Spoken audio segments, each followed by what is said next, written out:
Hello friends, we are talking about chapter number 5 admission of the partner. इसमें से सिर्फ 9 mark के sums आते हैं, जिसमें से 8 मार्क का एक बड़ा सम्स होता है और 1 मार्क के एमसीक्यू एंड या 1 मार्क में क्वेश्चन एंड आंसर हो सकता है, बराबर।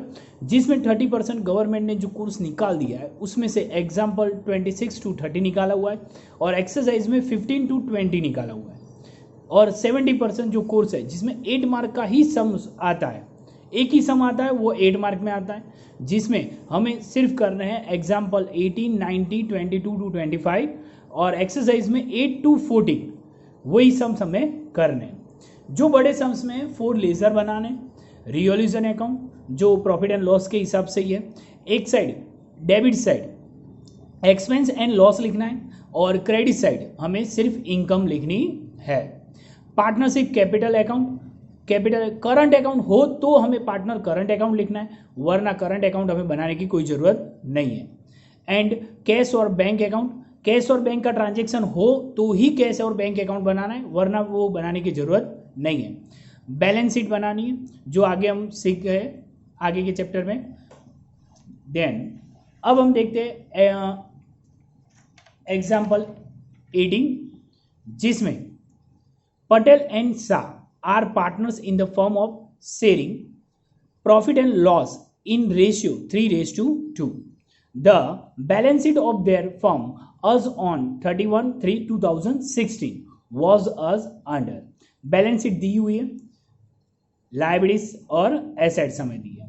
Then the admission Rawal as a new partner for 1/5 share from 1/4/2016, Rawal brought 2 lakh rupees at his capital. वो 2 लाख रुपीज वो कैपिटल बिजनेस में ला रहा है।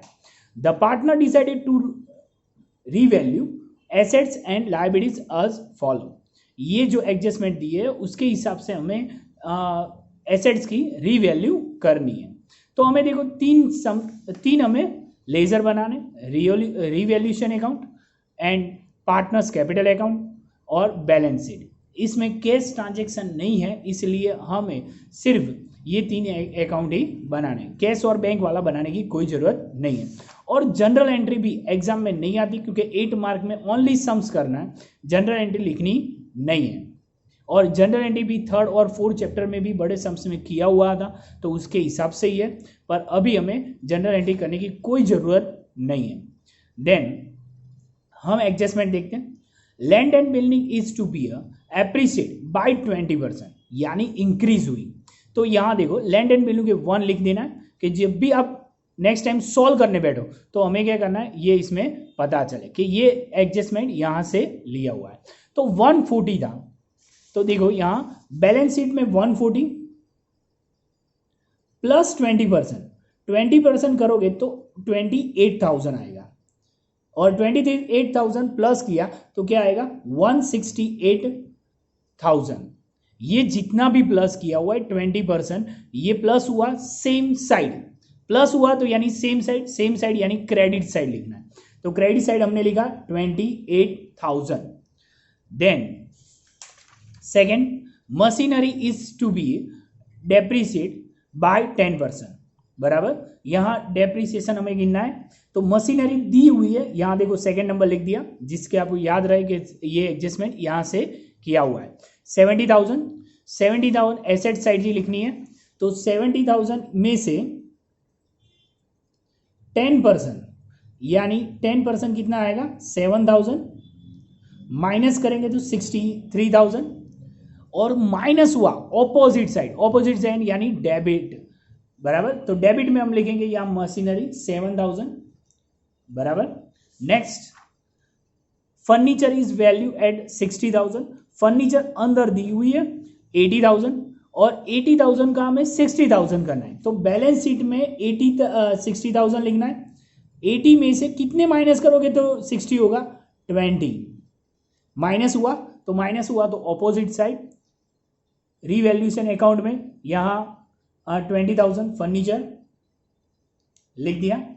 Then motor car is to be depreciation by 20%, motor car में यहाँ दी हुई है 1,20,000 एसेट साइड, तो यहाँ एसेट साइड लिखेंगे 1,20,000 माइनस 20% है, 20% यानी 24,000 होगा, तो वो माइनस किया 96,000, जी ये माइनस हुआ है यानी ऑपोजिट साइड, ऑपोजिट साइड क्या लिखेंगे यहाँ मोटर कार 24,000 रिवैल्यूएशन अकाउंट में। Provision for doubtful debts is to be a kept 5,000, bad debts दी हुई है, बैड डेब्ट्स रिजर्व 21,000 जो डेप्टर्स दिया है वो बैलेंस शीट में लिख देंगे, उसमें से बैड डेब्ट रिजर्व 5,000 है जो डाउटफुल है, तो यानी क्या हुआ 16,000 बाहर आ गया। और उसकी दूसरी एंट्री यहाँ रिवैल्यूएशन अकाउंट में जो आगे हम करते थे उसके हिसाब से ही कि न्यू माइनस ओल्ड करना है, यानी न्यू दी हुई 5,000, उसमें से ओल्ड हमें कितनी माइनस करनी है 1,000 जो यहाँ बैलेंस शीट में दी हुई है। तो ये माइनस करने के बाद हमारा अमाउंट कितनी आती है 4,000 यहाँ आएगा रिवैल्यूएशन अकाउंट में debit side. Patents are valueless, यानी पेटेंट की वैल्यू ही नहीं रही, तो यहाँ दो एंट्री करनी पड़ती है पर सिर्फ हमें एक ही करनी है, क्योंकि दूसरी एंट्री कैसे होगा, यहाँ देखो 10,000 पेटेंट्स दी हुई है, 6 नंबर एडजस्टमेंट, तो 10,000 जो दी है तो बैलेंस शीट में नहीं लिखेंगे, वो एक एंट्री हुई कि बैलेंस शीट में पेटेंट 0 हो गई, तो वो नहीं लिख रहे हैं, वो एक एंट्री हुई। और दूसरी रिवैल्यूएशन अकाउंट में यहाँ debit side 10,000, then 6 number complete हो गया। Outstanding interest on loan is 6,000, यहां देखो लोन दिए 1 लाख रुपीज, उसकी एंट्री लिखनी हो तो लिख सकते डायरेक्ट ही, क्योंकि वो प्लस माइनस करने की जरूरत नहीं, डायरेक्ट हम अलग लिखेंगे। आउटस्टैंडिंग इंटरेस्ट यानी हमें पेड करना बाकी हुई है, तो बाकी हमारी लायबिलिटीज हुई, लायबिलिटीज एक यहां लिखेंगे 6,000, और दूसरी हमारा एक्सपेंस हुआ तो यहां डेबिट साइड रिवैल्यूएशन अकाउंट में लिखेंगे। Then creditor and bills payable are to be paid 10% less, creditor और bills payable में 10% कम करना है, तो यहाँ देखो creditor दिया है 80,000, bills payable दिया है 20,000, दोनों में से 10% माइनस करेंगे, यहाँ देखो 80,000 का 10% करोगे तो 8,000 माइनस करना है, और bills payable में 20,000 का 10% माइनस करोगे तो 2,000 है, बराबर। ये माइनस करने के बाद ये अमाउंट रहेगी, ये माइनस किया है इस साइड माइनस है, तो यानी क्या करेंगे क्रेडिट साइड लिख देंगे, बिल्स पेबल 8,000, जितना भी माइनस किया है उतनी ही एंट्री करनी है, ये जो बार अमाउंट लिखी वो एंट्री यहां करनी ही नहीं है, जितना माइनस किया उतनी ही एंट्री यहां लिखनी है। Then unrecorded investment is value 20,000, जो यहां रिकॉर्ड किया ही नहीं है यानी बैलेंस शीट में है ही नहीं, तो वो हमें रिकॉर्ड करना है। इन्वेस्टमेंट एक एंट्री यहां लिखेंगे 20,000, और दूसरी एंट्री हमारी इनकम हुई इसलिए यहां लिखेंगे 20,000 रिवॉल्यूशन में credit side. Then insurance premium which was debited to profit and loss account by 30,000, already वो इंश्योरेंस कर दिया है 30,000 पर out of then 10% is for next year, जो एडवांस में हमने पेड किया है 10,000, तो उसकी एंट्री यहां बैलेंस शीट में हमारी एसेट्स हुई वो, तो वो लिखेंगे 10,000, और दूसरी एंट्री यहां रिवॉल्यूशन अकाउंट में क्रेडिट साइड, दोनों एंट्री सेम साइड हो गई। देन यानी टोटल एडजस्टमेंट कंप्लीट हो गया, और उसके बाद कैपिटल जो कैपिटल अकाउंट में हम लिख देते हैं बैलेंस शीट, वो स्टार्टिंग में लिखते हैं तो भी यहाँ लास्ट में हम लिख सकते, लोन क्रेडिटर बिल्स पेबल वो सब आ गया। आउटस्टैंडिंग एक्सपेंसेस जो नहीं आया हुआ है उसकी एंट्री वहां लायबिलिटी साइड ही लिख देंगे। पेटेंट वो सब आ गया, स्टॉक बाकी है 40,000, तो उसकी एंट्री लिखेंगे यहाँ स्टॉक में 40,000, बाकी कोई एंट्री बाकी रही नहीं।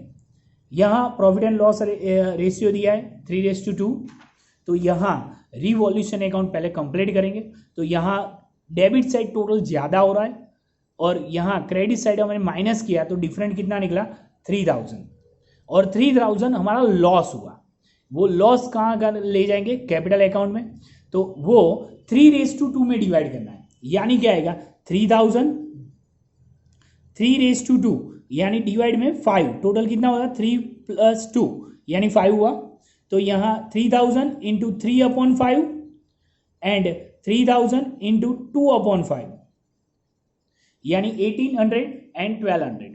यहाँ कौन सी साइड है, क्रेडिट साइड, तो कैपिटल अकाउंट में कहाँ लिखेंगे, डेबिट साइड, 1800 एंड 1200। और नया पार्टनर यहाँ जो लिखा हुआ है 2 लाख रुपीज लाया हुआ है कैपिटल के हिसाब से, तो ये एंट्री एक यहाँ लिखेंगे। कैश बैलेंस शीट में थी ही नहीं, तो कैश हमारे पास ये 2 लाख रुपीज लाए, तो वो एंट्री यहाँ लिखेंगे 2 लाख रुपीज कैश में। ओके, तो हमारी कैश कितनी हुई, 2 लाख रुपीज। अब ये जो डिफरेंट, ये टोटल करने के बाद, ये माइनस करने के बाद जो डिफरेंट निकला वो हमारा बैलेंस हुआ, कैरी फॉरवर्ड के ले जाएंगे। तो ये एंट्री यहाँ पटेल, शाह एंड रावल, ये तीनों की एंट्री यहाँ लायबिलिटी साइड लिख देंगे। इसका टोटल 4,47,000 लिख के दोनों साइड का टोटल कर दें, सेम अमाउंट आती है, यानी हमारा आंसर सही है।